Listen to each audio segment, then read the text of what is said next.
Assalamualaikum warahmatullahi wabarakatuh.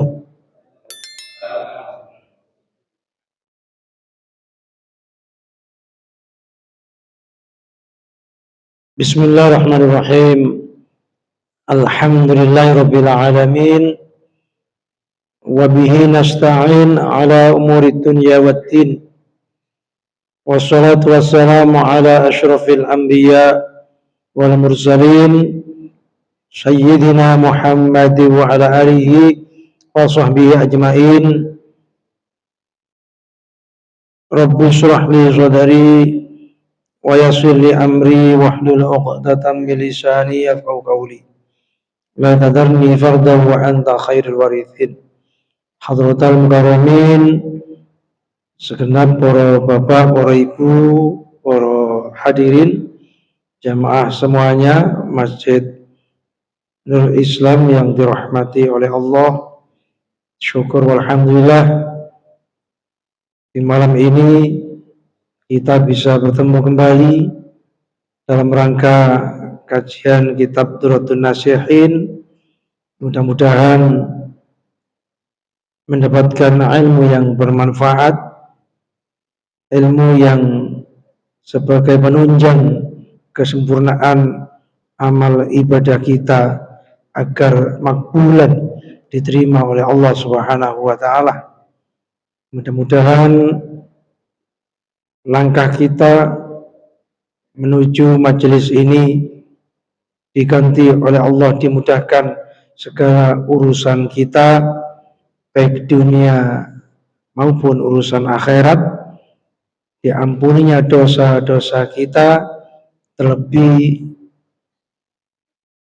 bulan ini adalah bulan Rajab, bulan yang salah satu bulan dimuliakan oleh Allah Subhanahu wa taala. Di dalam kitab Durratun Nasihin ini diterangkan bahwa amal ibadah kebaikan yang dilakukan di bulan Rajab ini pahalanya dilipat gandakan 70 kali lipat.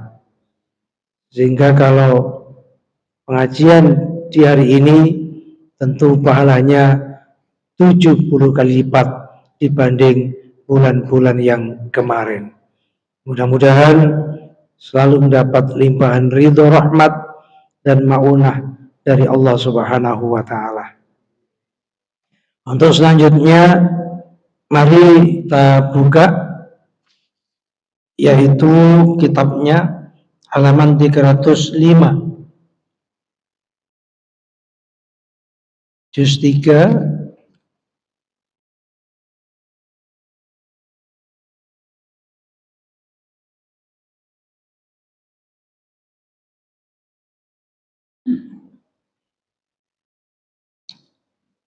Hadis ini diriwayatkan oleh sahabat Utsman,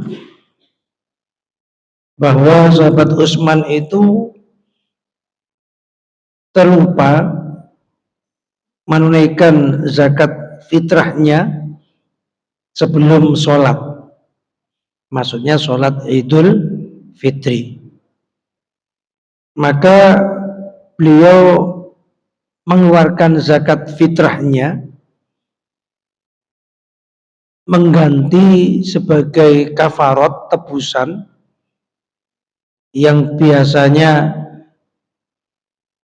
2,5 kilo sampai 3 kilo itu diganti dengan memperdekakan budak. Tentu memperdekakan budak itu sangat mahal ya, karena untuk menebus budak milik orang itu bukan harga yang murah. Tapi Sayyidina Utsman menebus kesalahannya karena lupa tidak mengeluarkan zakat fitrah sebelum sholat Idul Fitri dengan menebus, membebaskan budak.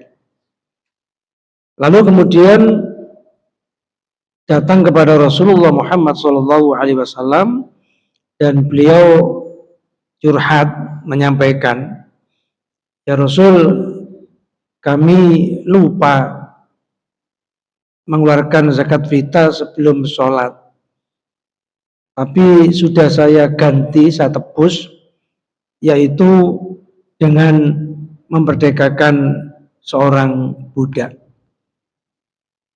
Apa jawab Nabi? Qala Rasulullah Muhammad sallallahu alaihi wasallam, "Lau a'taqta ya Utsman, jika engkau memperdekakan budak, jangankan cuma satu, mi'ata raqabah, tapi 100 budak, lam tablu, maka pahalanya itu tidak akan mencapai thawaba zakatul fitri. Thawaba zakatil fitri tidak bisa membandingi, tidak bisa sampai mengimbangi pahalanya zakat fitrah qabla sholatil id, yaitu dikeluarkan sebelum sholat Idul Fitri. Jadi Nabi menyampaikan kepada sahabat Utsman, jangankan cuma satu budak, man, kalau bahasa wong rungkut kan gitu, 100 budak sekalipun pahalanya itu tidak akan bisa menandingi keutamaan zakat fitrah yang dikeluarkan sebelum sholat Idul Fitri. Makanya hukum mengeluarkan zakat fitrah itu ada 5. Mengeluarkan zakat fitrah itu hukumnya ada 5. Pertama, mubah. Mubah itu boleh, diperkenankan, yaitu semenjak tanggal 1 Ramadan. Jadi semenjak tanggal 1 Ramadan sudah boleh dikeluarkan. Itu namanya takjil, mempercepat. Kalau sebelum Ramadan ya nggak boleh. Ketika sudah tanggal 1 Ramadan, itu mubah. Yang kedua adalah hukumnya wajib. Ketika saat selesainya puasa di bulan Ramadan, kapan akhirnya dinyatakan itu lebaran, ya maghrib itu waktu wajib. Jadi ketika waktu maghrib tenggelamnya matahari akhir Ramadan itu adalah waktu wajib. Adapun waktu fadilah, afdol, utama adalah diberikannya ketika saat hendak menunaikan sholat Idul Fitri. Jadi ketika hendak menunaikan sholat Idul Fitri, barangkali punya tetangga yang tidak mampu, iras-irus zakatnya dicangking, digowo, dibawa, lalu diberikan ke orang miskin itu tadi, itu adalah afdol, yang paling utama. Adapun waktu makruh, jikalau dikeluarkan setelah sholat Idul Fitri. Jadi setelah Idul Fitri kok baru dikeluarkan, itu hukumnya makruh. Tapi ketika sudah tenggelamnya matahari, masuki tanggal 2 Syawal, maka hukumnya haram. Maka hukumnya haram. Termasuk amil. Makanya hati-hati jadi amil itu. Jadi nggak bisa kemudian, kan sudah diserahkan amil, secara otomatis kan terserah amil, ya nggak bisa. Tujuan zakat fitrah itu bukan menggembirakan amil, tapi menggembirakan para fakir miskin. Supaya apa? Saat lebaran, kaya miskin, mampu atau yang ekonomi lemah, semuanya menyambut Idul Fitri dengan penuh kegembiraan. Nah, kalau terlambat kan momennya sudah habis. Momen 1 Syawal itu yang ditunggu-tunggu. Sehingga kalau momennya itu sudah kelewat, berarti kan tidak tepat sasaran.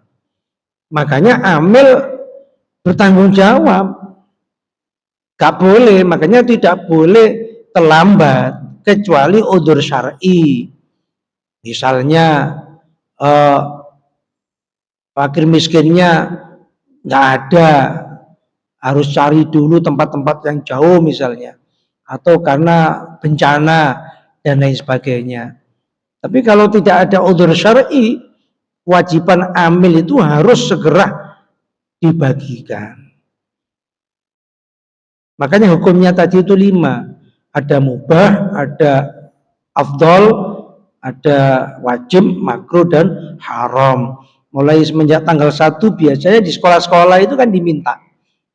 Di sekolah-sekolah itu diminta para gurunya zakat siswa-siswi dikumpulkan di sekolah. Itu namanya mubah, boleh. Hukum wajib ketika saat tenggelam matahari. Takbiran itu, nah itu wajib. Afdol sebelum berangkat ke masjid. Makruh kalau seusai sholat. Haram maka ketika tenggelamnya matahari memasuki tanggal 2 Syawal, itu hukum haram. Jadi kalau dikeluarkan tanggal itu, apa kemudian tidak zakat, ya tetap wajib zakat, namanya qadha. Ya tetap diqadha. Nah, seperti Sayyidina Utsman tadi kan diqadha. Boleh dikeluarkan, diqadha, tetap dikeluarkan walaupun nilai keutamaannya, pahalanya relatif kecil dibanding yang jika dikeluarkan sebelum sholat Idul Fitri. Zakat fitrah itu disebutkan dalam sebuah hadis. Di sini saya bacakan. Abi Sa'id an Abi Sa'idil Khudri radhiyallahu an qala kunna nu'tiha fi zamanir Rasul so'an min ta'amin. Kami, kata sahabat Abi Sa'id, mengeluarkan zakat fitrah di masa Rasulullah, berarti Rasulullah masih hidup, so'an, 1 sok min ta'amin, dari makanan pokok. Jadi 1 sok itu 4 cawuk.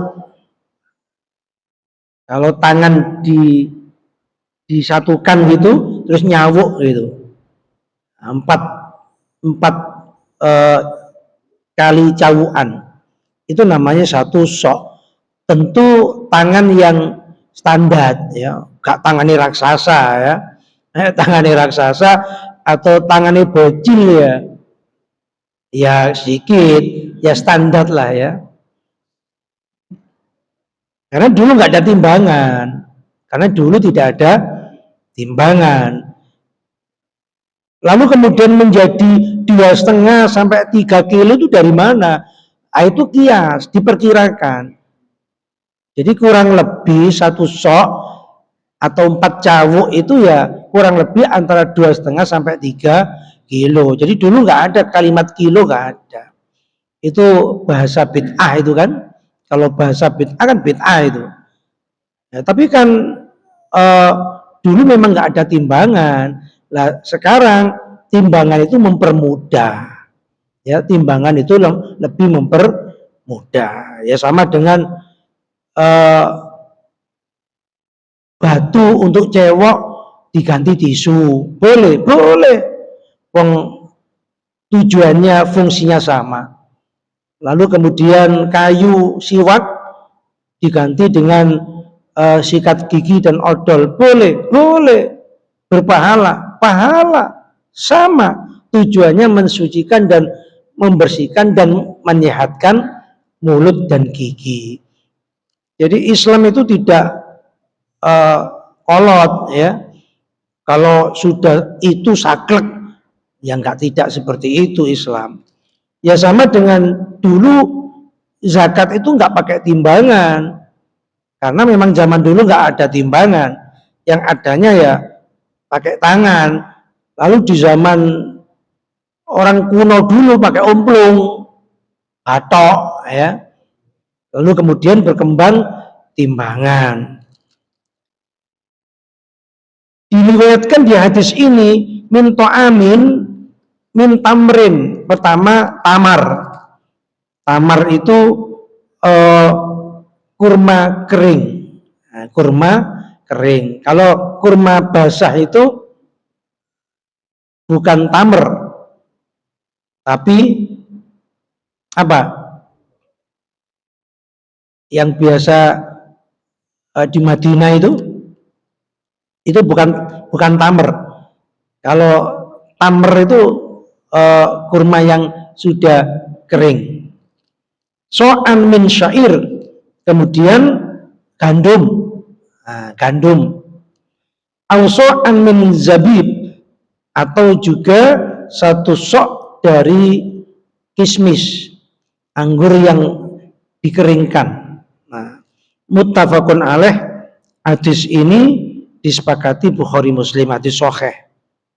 Nah di sini pun juga nggak ada juga keterangan beras, nggak ada. Berarti kita mengeluarkan zakat fitrah menggunakan beras itu apa nggak bid'ah? Ya bid'ah kan begitu. Kan hal baru, bid'ah itu kan hal baru. Tapi kan di awal hadis ini disampaikan min ta'amin, berupa makanan pokok. Jadi makanan pokok itu ya sesuai yang berlaku di sebuah wilayah. Kalau di Indonesia ada beberapa daerah ya, kalau di Papua Irian itu sagu, ya sagu. Ada juga dulu di Madura itu jagung, ya jagung. Nah kalau di Jawa ini beras, ya beras. Jadi itu menggunakan ilmu kias. Jadi gak kemudian serta-merta, loh kan Nabi dulu mengeluarkan zakatnya kurma, anggur, apa kismis, lalu kemudian gandum, gak ada itu beras. Lah itu namanya pemikirannya sempit ya. Jadi di dalam ilmu usul fikih itu ada yang disebut namanya kias. Jadi dikiaskan, yaitu sama-sama makanan pokok sebuah wilayah. Wa ani bin Abbas radhiyallahu anhu maqala farada Rasulullah zakatal fitri tuhratal lishaim. Jadi hadis yang diriwayatkan oleh Ibnu Abbas, Nabi mewajibkan zakat fitrah itu untuk mensucikan, membersihkan bagi orang yang berpuasa. Jadi orang berpuasa itu tidak 100% benar, tidak 100% makbul diterima. Kenapa? Karena minal lawi, tidak sedikit orang yang berpuasa itu melakukan hal-hal yang sia-sia. Yang poso-poso kok malah keluyuran nang mall ya. Poso-poso cek tulingan HP, masih lihat drakor-drakor, sinetron-sinetron, masih juga duduk-duduk di pinggir jalan, warkop, macam-macam. Itu kan namanya laghwun, masih suka melakukan hal yang sia-sia. Warrafaf, juga berkata-kata atau berbuat yang menjurus ke pornografi. Rafas itu pornografi, meso ke porno, bacaan tontonannya porno, omongannya ngeres, pokoknya yang menjurus ke syahwat itu namanya rafas. Wa tu'matan lil masakin, dan fungsi daripada zakat fitrah itu memberikan makan bagi orang-orang miskin.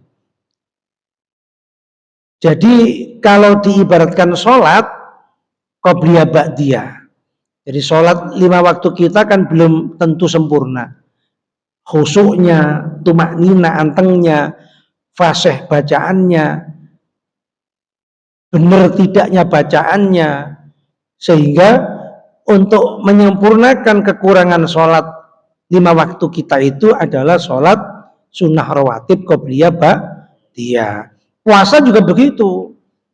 Puasa di dalam Al-Quran itu kan disebutkan kutiba alaikumus syiyam, siam. Juga ada wa atimus syiyama fil lail, wa atimus syiyama fil lail. Al-Quran itu mengatakan siam. Kalau kita niatnya kan saum, lah kan beda. Apa bedanya siam dengan saum? Siam itu sebagaimana yang dimaksud oleh Allah, meninggalkan tidak makan minum, jadi meninggalkan makan minum, meninggalkan hubungan seks suami istri di siang hari. Sudah selesai. Sedangkan kalau as-saum itu adalah meninggalkan makan minum, meninggalkan hubungan seks suami istri, dan meninggalkan ucapan kotor, perbuatan kotor, pandangan-pandangan yang maksiat, perbuatan dosa, dan lain sebagainya. Jadi niat kita itu lebih sulit sebenarnya. Langwang Allah itu menegaskannya siam, lebih mudah. Gak mangan, gak ngombe, tidak hubungan suami istri, selesai. Nah kalau tidak berbuat dosa, nggak berbuat maksiat, bisa jadi puasa kita di bulan Ramadan sebulan itu hanya beberapa yang diterima. Hanya beberapa hari mungkin yang diterima.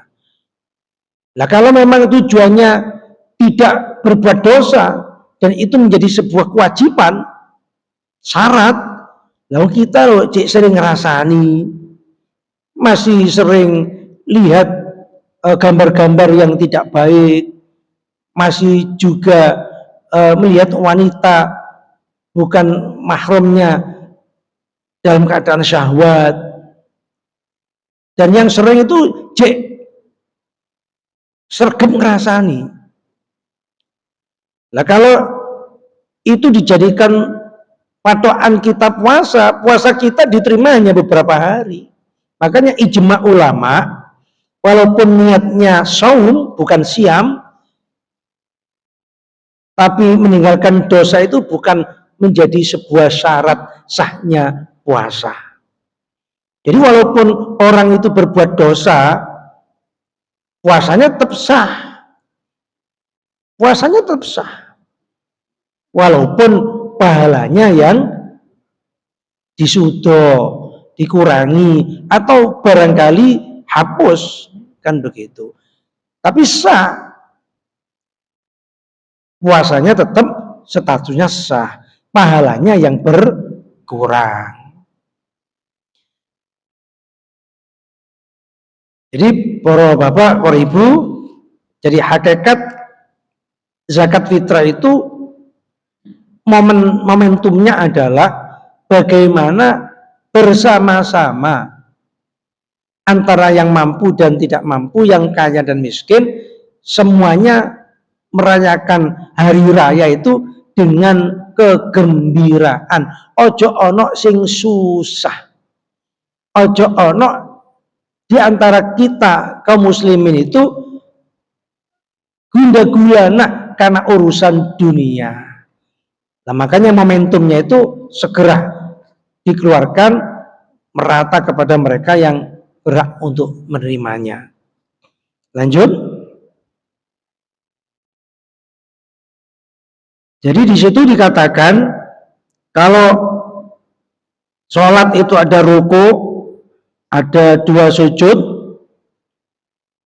masing-masing itu rukun, fardu, maka sama status daripada puasa dan sujud itu status puasa dan zakat itu saling menopang, menunjang satu dengan yang lain.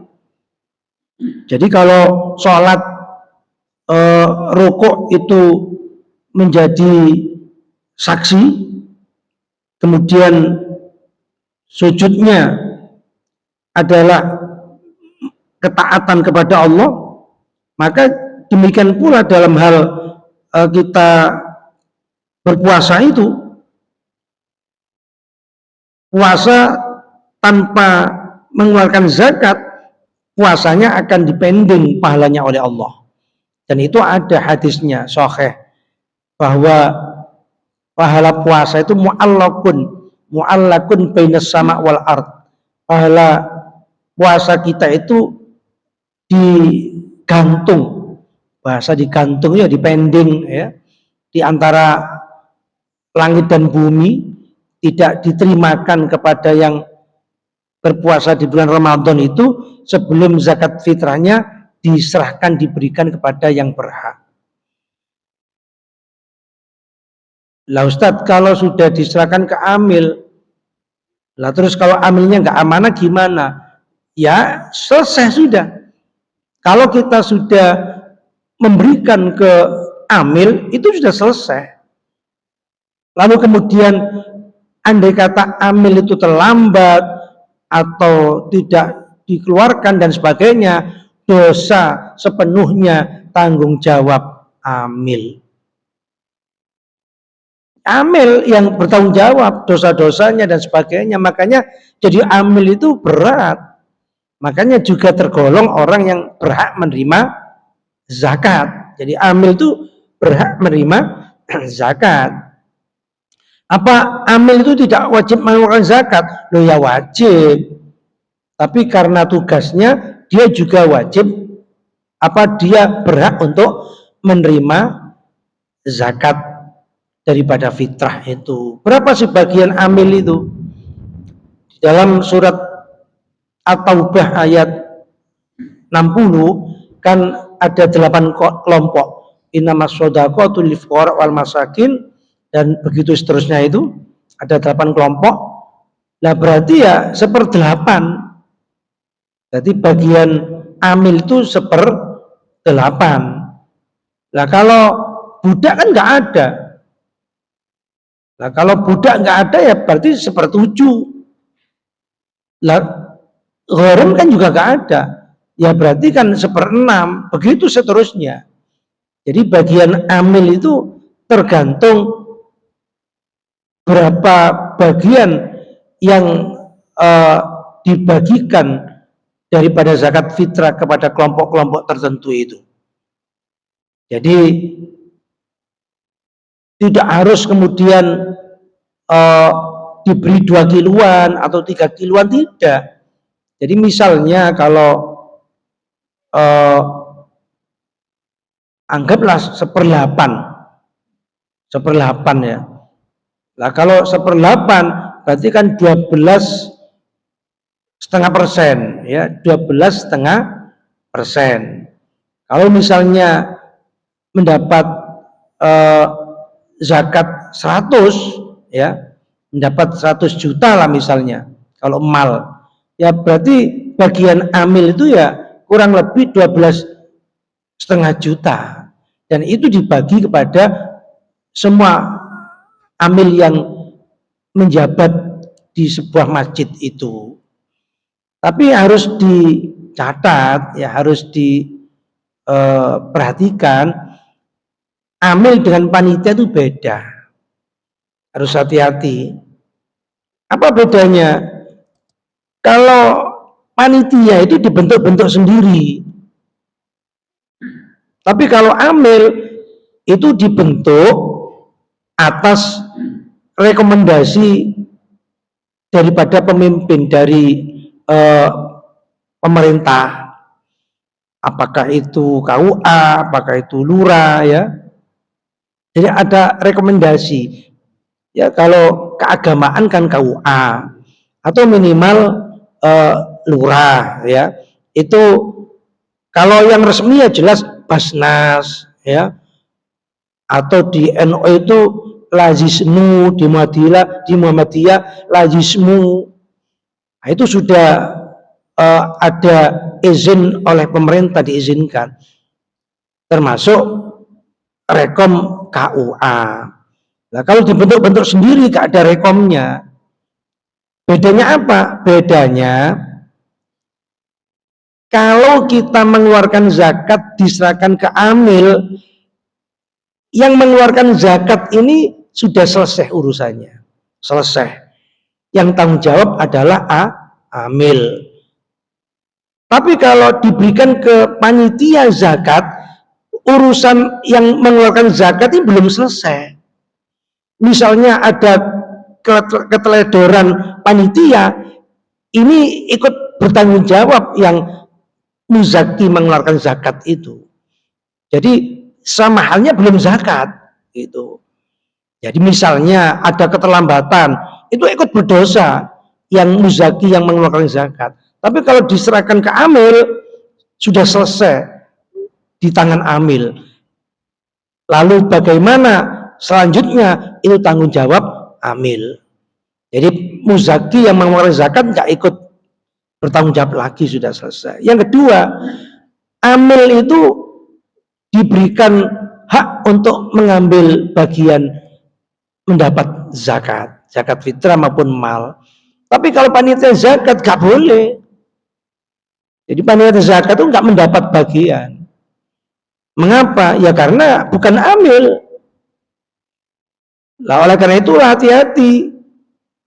Mengatasnamakan panitia kok malah ngambil.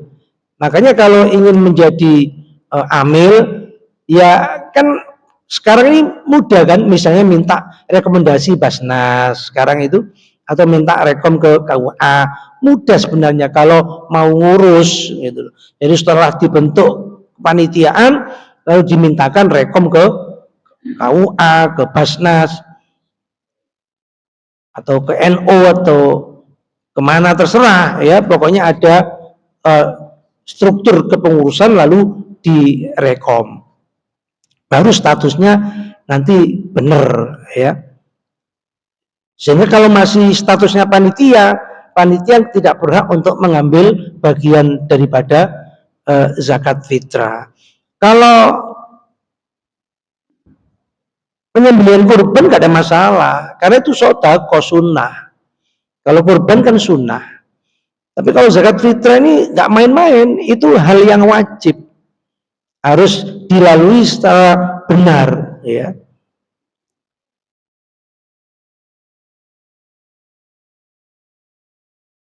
Selanjutnya,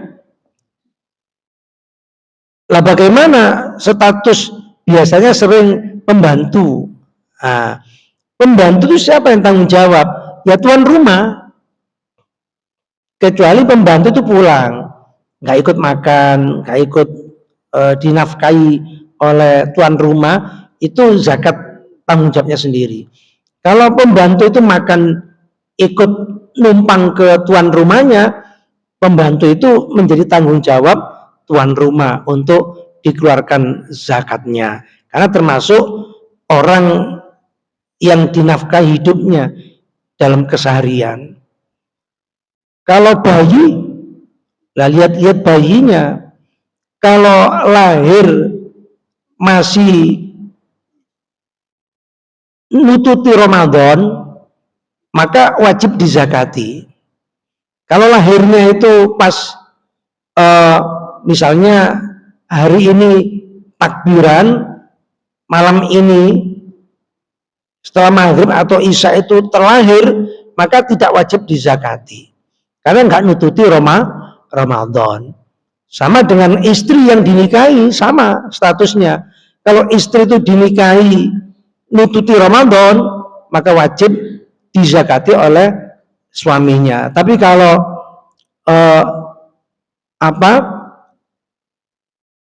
dinikahinya itu setelah 1 Syawal, jadi nikahannya misalnya keesokan hari, yang nggak wajib dizakati. Siapa yang menzakati? Ya dirinya maupun orang tuanya, ya. Jadi kalau nututi Ramadan, maka yang wajib menzakati adalah suaminya, termasuk anak wajib dizakati. Kalau di kandungan ya tidak wajib. Kalau di kandungan tidak wajib. Kalau misalnya orang tua ingin menzakati bagaimana? Ya boleh-boleh saja. Tapi sebenarnya itu menjadi sedekah sunnah. Karena wajibnya itu bagi mereka yang sudah terlahir. Ya. Karena hakikat zakat fitrah itu tidak hanya mensucikan harta, tapi juga mensucikan jiwa. Bagi yang berpuasa, mensucikan puasa. Tapi bagi yang bayi-bayi seperti itu, adalah mensucikan jiwanya, ruhnya. Jadi bukan semata puasanya, untuk poso kok, kan begitu. Sebelum saya lanjut, mungkin ada yang menyampaikan pertanyaan? Oh iya. Waalaikumsalam warahmatullahi wabarakatuh.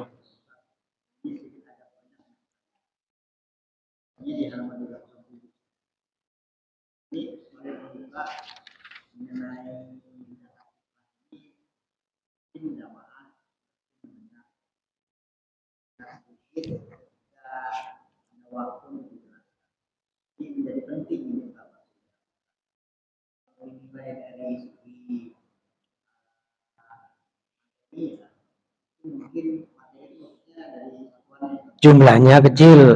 Ya.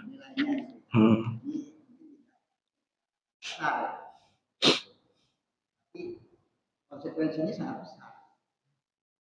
Yang pertama, kalau zakat fitrah itu dikatakan wajib, kenapa kita yang ini pertanyaan pertama, kenapa kalau kita mendahulukan ini hukumnya sunnah?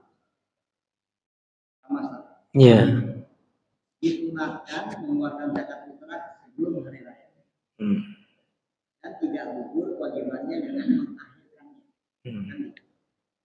Kalau kita ingin bekerja lebih cepat, mesti jauh lebih bagus. Iya. Ini memberikan kesempatan namanya ambil untuk panitia. Yang kedua, soal perbedaan amil dan panitia. Kalau Munsewu, kalau di masjid Al-Uswad, Nurul Islam, kami ini itu mungkin belum amil ya Pak Galil ya, panitia. Tapi kan ini perlu ada semacam kesepakatan dari tahun.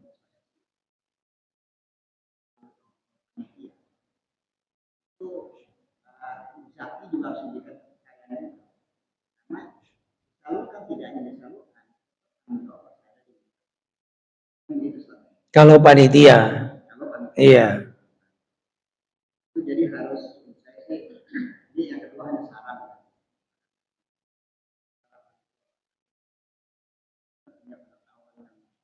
Clear. Karena kita tidak mau jamaah sudah masih di Zaki apabila kalau yang hukumnya apa Pak? Kalau dibaca di sini kan itu tidak menyebut konversi ya. Yang terjadi kan konversi ini beras dan liter sama dengan rupiah.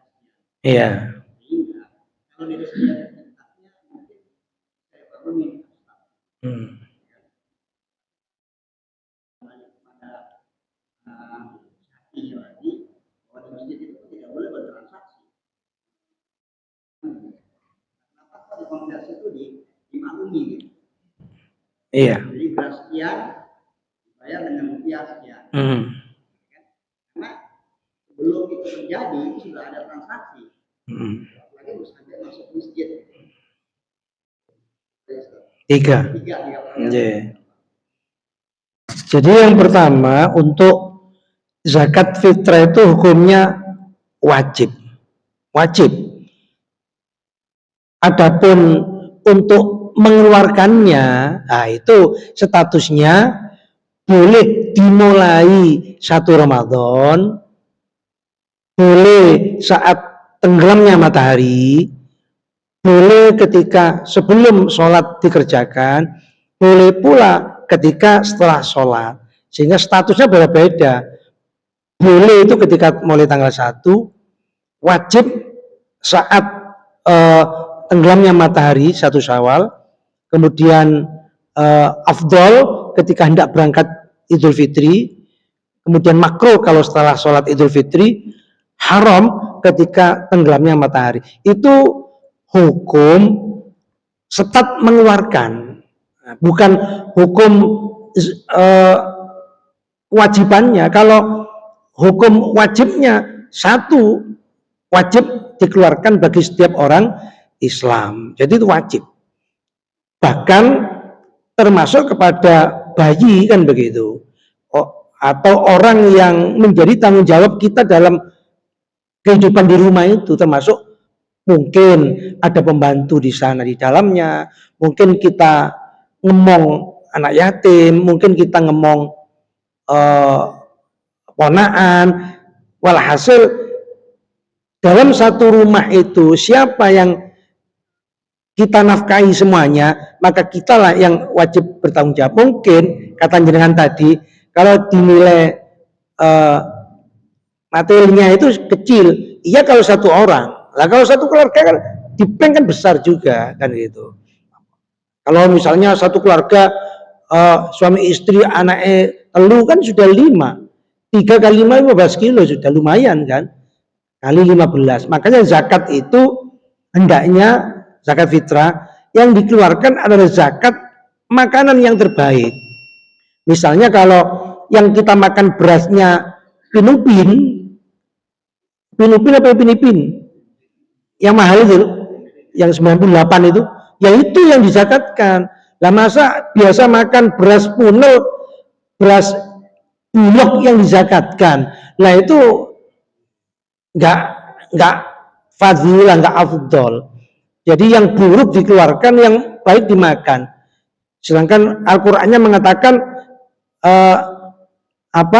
lantana lubirru hatta tunfiku mimma tuhibbun. Mustahil, lan itu mustahil, tidak mungkin diterima kebaikan kita selama yang dikeluarkan itu bukan sesuatu yang baik bagi kita. Lantana lubirru hatta tunfiku mimma tuhibbun, sesuatu yang kau cinta, yang kau suka gitu. Jadi yang kita suka atau lebih mahal itu lebih bagus. Kalau lebih murah itu yang tidak bagus. Jadi status untuk setiap muslim itu wajib. Cuma waktunya itu yang boleh, mubah, makruh itu hanya waktu startnya saja. Kemudian yang kedua, apa tadi? Panitia amil ya, itu kan saran ya. Memang seharusnya dibentuk amil, artinya masjid ini pasti kan selalu membentuk kepanitiaan. Nah setelah itu disahkan, minta ke Basnas atau ke KUA, kan apa sulitnya sih gitu? Kan nggak sulit kan gitu. Malah Basnas itu malah seneng gitu loh. Wong Basnas lo gak minta kok. Cuma menjadi sebuah pelaporan Basnas untuk nasional, loh gini, dan bisa dipertanggungjawabkan kan gitu. Jadi sebaiknya memang statusnya ditingkatkan menjadi amil supaya yang titip itu ya tidak hanya legowo tapi lepas dari hukum gitu loh, sehingga nggak ikut terjadi apa-apa, keterlambatan dan sebagainya, tidak berdosa. Nah kalau ke panitia nggak tahu apa-apa di rumah kok ikut berdosa gara-gara kecerobohan panitia misalnya gitu. Biyen niku wong tiyang biyen niku saking hati-hati niku wong biyen niku. Zakat itu kalau sudah diniati, ojo sampai kocar-kacir gitu. Sampai satu beras itu dipilih. Kalau sudah diniati itu, sampai sebegitunya orang tua dulu kita. Saking hati-hati ini ojo sampai kocar-kacir, walaupun hanya satu biji. Karena apa sudah diniati. Itu. Lah orang sekarang kan kadang kalau hati-hati ini, wadang kocar-kacir gak karuan dibiarin gitu.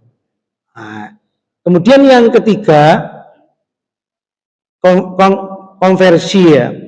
Lah ini terjadi khilafiyah. Nah, itu termasuk bid'ah kan? Walaupun bid'ah hasanah lah ya. Konversi itu khilafiyah. Khilafiyahnya begini. Menurut Imam Syafi'i mutlak tidak boleh. Tidak boleh. Sedangkan menurut Imam Hanafi boleh. Nah tapi konversinya Imam Hanafi itu kan harga kurma. Kurma, bukan, kan nggak ada beras waktu itu. Wong itu tahun apa 200 Hijriah, 200 Hijriah. Sekarang sudah 1500 sekian ya. Kan sudah ribuan tahun ya. Zaman dulu nggak ada konversi, yang membolehkan pakai uang kan cuma Imam Hanafi toh. Itu pun harga kurma. Lah misalnya ojo kurma sing elek, atik kurma sing ngampel niku iku akeh tumoe, Pak. Dan itu kurma yang dimasak, dimasukkan kuali, dicampur gula merah itu, lalu kemudian baru dijual. Makan itu nggak malah sehat, Pak, kencing manis, Pak, malah penyakit, Pak. Yang mahal itu yang Tunisia, yang ajwa gitu loh. Nah, berapa coba harga ajwa? Berapa? Yai Jalil biasa beli 1 kilo berapa? Berapa, Ustaz? 300 deh. Lah 300 kan? Kalau 3 kilo berarti kan 900. Ya silakan saja kalau konversi. Ikut Imam Hanafi. Lah wong saiki nakalan ya. Konversi duit tapi hitungannya beras. Nah gitu loh. Piro 50.000, 60.000, 70.000. Kadil. Karena Imam Syafi'i mengharamkan, tak boleh.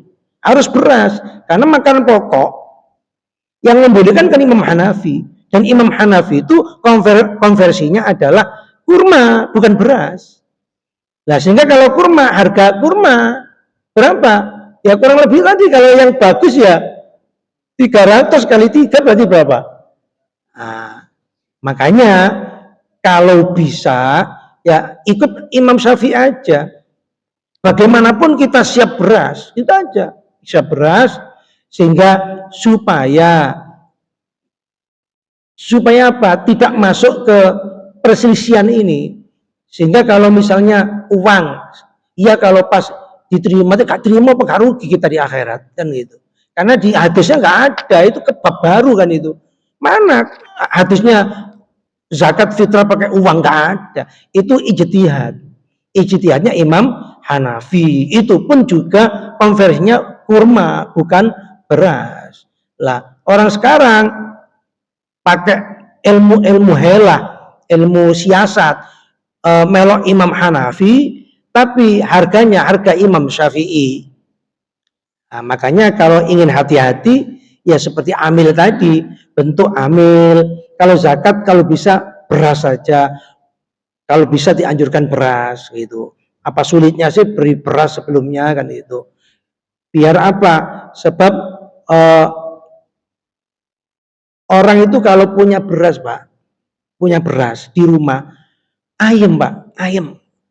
Duit cepet entek, Pak, wer entek, Pak. Isok tuku ake, tuku ulsa, tuku iki. Tapi kalau beras ayam dimasak, kate iwak lu sambal tok dimakan, kerupuk tok makan, kan begitu. Saya kira itu, ya. 3 pertanyaan sudah cukup, ini sudah isa. Oke. Nanti kalau ada pertanyaan di minggu depan. Mari kita tutup dengan doa majelis. Subhanakallahumma wa bihamdika Asyhadu an la ilaha illa anta astaghfiruka wa atubu ilaik. Assalamualaikum warahmatullahi wabarakatuh.